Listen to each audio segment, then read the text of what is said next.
যখন কোনো কিছু পানিতে ডুবে যায় তখন আমরা ড্রাউন এবং সিঙ্ক এই দুটো শব্দ ব্যবহার করে থাকি। ওই যে একই কথা, অর্থ একই, ডুবে যাচ্ছে, কিন্তু ব্যবহারটা আলাদা।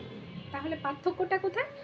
ড্রাউন অর্থ হচ্ছে যখন কোনো মানুষ বা প্রাণী পানিতে ডুবে যাবে তখন আমরা ব্যবহার করব ড্রাউন, এবং যখন কোনো বস্তু পানিতে ডুবে যাবে সেখানে আমরা ব্যবহার করব sync.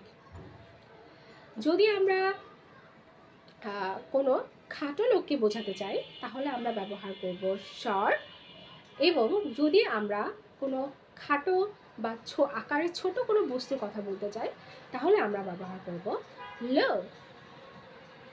Cold and cool, cold and cool দুটোই ঠান্ডা বোঝায়, কিন্তু কোল্ড অর্থ হচ্ছে একটু বেশি ঠান্ডা, কুল অর্থ হচ্ছে আরামদায়ক ঠান্ডা।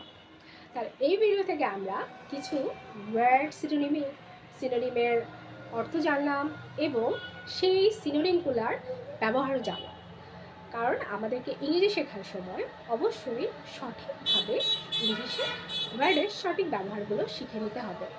আশা করছি ভিডিও থেকে আপনারা এই পার্থক্যগুলো শিখে আপনাদের ইংরেজি শেখায় ব্যবহার করতে পারবেন। যদি ভালো লেগে থাকে ভিডিওটি তাহলে অবশ্যই সাবস্ক্রাইব করবেন আমার চ্যানেলটি। Thank you for watching.